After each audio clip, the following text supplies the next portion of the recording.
Man, you ever show up somewhere thinking it's going to be a fresh start, only to have the whole world come crashing down in under an hour? That's exactly what happened when I rolled up to my late dad's lake house in Willow Creek, ready to unpack my life, only to find myself staring down the barrel of a 911 call, a couple of hired goons, and a woman who thought she could bury me literally. Let me tell you how I went from moving boxes to taking down a criminal empire, all because my dad left me more than just a house left me a war. I'm Ethan Caldwell, 34, ex-Navy SEAL, 3 tours in the sandbox, and I hadn't spoken to my dad, Tom Caldwell, in over a decade, not since we had it out at Mom's funeral, words flying like shrapnel, me calling him weak for not fighting harder for her, him shutting down and vanishing from my life. So when his lawyer called, voice all shaky, saying I'd inherited a lake house, I was floored and even know he owned one. The key in my hand felt like it weighed a ton, stamped with Willow Creek Retreat. And when I pulled up that Tuesday afternoon, the air thick with pine and diesel from the moving truck, I thought maybe this was my chance to make peace with the past. Boy, was I wrong. The house was a weathered 2-story cabin, nothing fancy, but sitting on 300 feet of prime lakefront with a private dock that screamed money. I barely got one box inside Mom's old photo albums, stuff I wouldn't trust the movers with when I caught someone watching me from the house next door, binoculars glinting like they were casing a target. My gut, still wired from years in combat, screamed trouble. Then came the gravel crunch of 3 SUVs tearing into my driveway, some flashy Cadillac with HOA Queen plates leading 2 blacked-out monsters. Out steps Vivian Hartwell, 60, dripping in pearls and a teal blazer like she's auditioning for a villain role in a bad movie. Flanked by 2 guys with poorly concealed Berettas, she storms my porch, heels clicking like gunfire, and hits me with, "You're trespassing, Mr. Caldwell. This property belongs to the community." I'm standing there, holding a deed, a will, my dad's death certificate, my I'd everything screaming, I own this place, and she doesn't even glance at the papers. Fraudulent, she snaps, like she's judge and jury. You've got 5 minutes to leave, or I call the cops. I'm thinking, lady, you're out of your mind, but there's this cold edge in her eyes, like she's done this before and enjoyed it. I cross my arms, tell her calm, I'll wait. Big mistake. She pulls out this bedazzled phone, dials 911, and lays it on thick. This is Vivian Hartwell, Willow Creek, HOA president. We've got an armed intruder, military trained, threatening to kill me. Send SWAT now. I'm dumbfounded. Armed? Threatening her? I'm holding a box of faded Polaroids, for God's sake. Sirens wail in the distance, and my mind's racing run, and I look guilty. Fight, and I'm dead. Comply, and maybe I walk out alive. Deputy Larson rolls up, hand on his holster, eyes flicking to Vivian like she's got him on a leash. Hands up, he barks, but I can see his fingers trembling, not adrenaline, fear. He cuffs me, tight enough to bruise, and whispers, she owns everyone, man. Just go along. They swarm my house, tossing boxes, smashing frames, tracking mud on floors I haven't even walked yet. Vivian's barking orders like she's running a cartel, not an HOA, telling them to check for contraband. Larson hesitates, muttering about a warrant, but she shuts him down with a glare and a veiled threat about his kids' college fund. That's when I knew this wasn't just about a house. This was something bigger, darker. They haul me to the station, charges shifting like quicksand trespassing, then breaking and entering, then suspected terrorism because of my SEAL background. It's a clown show, but I'm not laughing. I get one call, and it goes to Sarah Vega, a retired JAG officer who pulled my ass out of the fire in Fallujah. "Ethan, what did you do?" she says, half laughing. "Inherited a house. Apparently, that's a felony now." She's there in 2 hours, tearing into their flimsy case like a pit bull, threatening lawsuits until the sheriff himself is groveling and cutting me loose. But 4 hours was enough for Vivian to get my house boxes dumped, furniture flipped, floorboards pried up. They were looking for something. I head straight to the basement, where fresh boot prints lead to a locked door. Inside, it's like stepping into a CIA black Site 3 monitors, showing live feeds from cameras all over the property, recording gear that could wire a small country, and a wall covered in photos, strings, and notes, all pointing to Vivian Hartwell. My dad wasn't just living here. He was running a one-man sting. A journal on the desk, his handwriting shaky but clear, lays it out. Vivian's using the HOA docs to traffic people $40,000 a boat.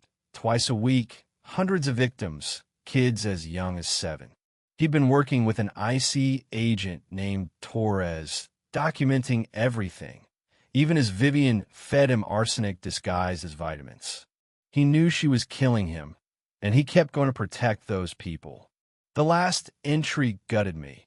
Ethan, I failed your mom, but I won't fail these souls. Finish this. Semper Fi. I love you.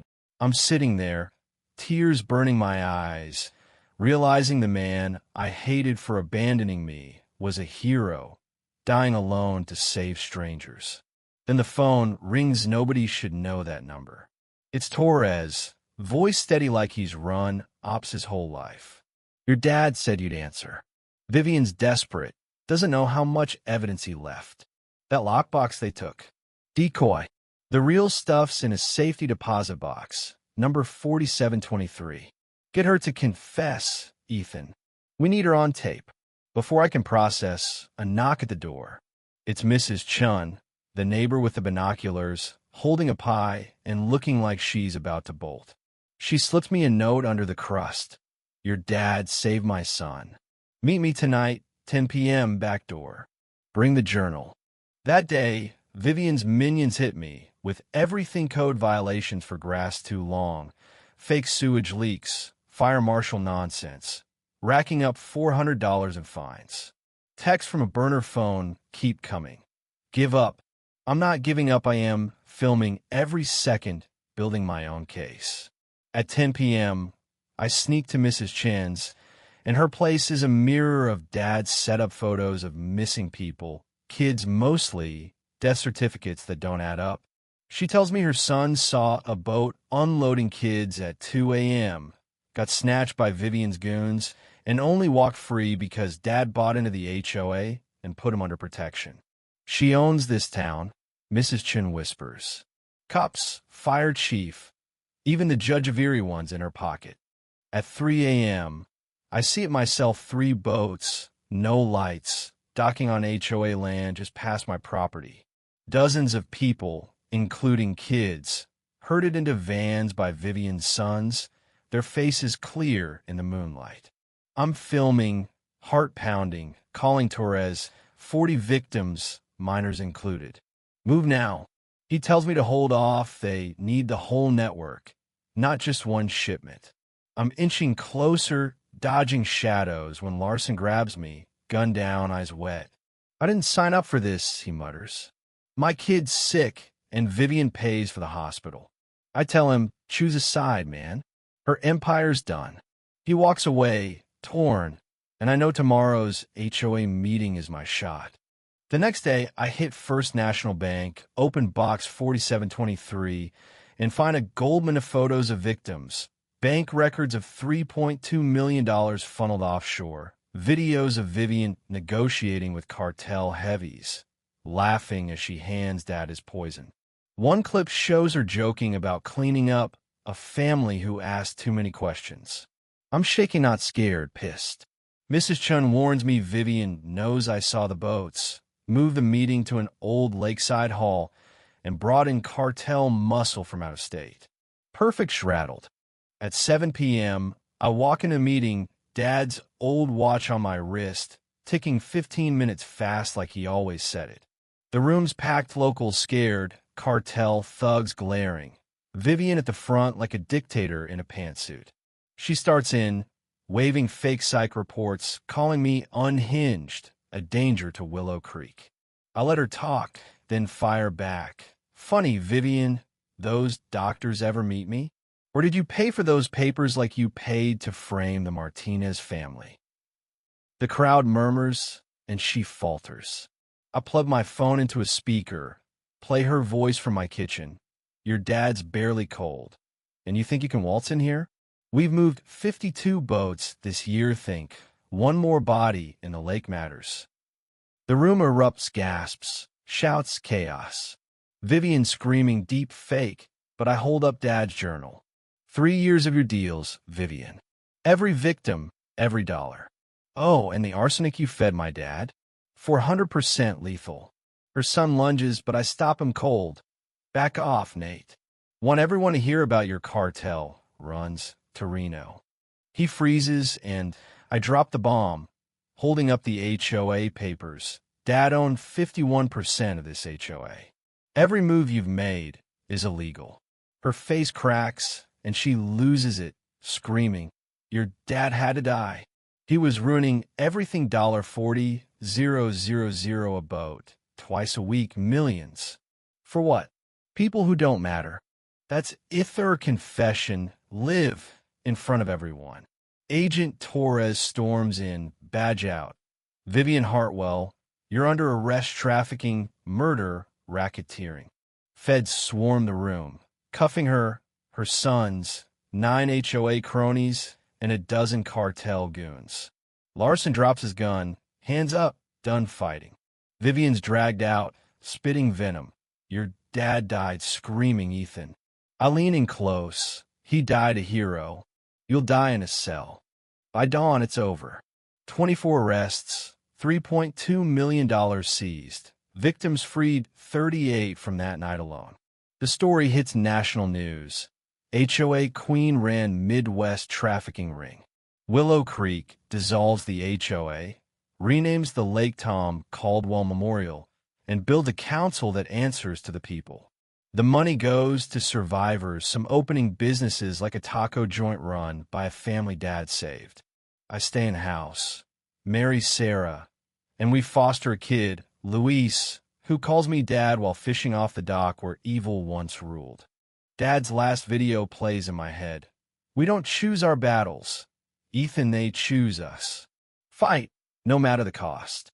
He fought alone, but I finished it. And now this lake's a place of peace, not pain. So, what do you think can one person take on a corrupt system and win? Ever misjudge someone, only to find out they were fighting a war you didn't see? Drop in the comments, hit that like button if this hit you, and subscribe to hear more about battles worth fighting. Semper Fi. Dad, you weren't forgotten.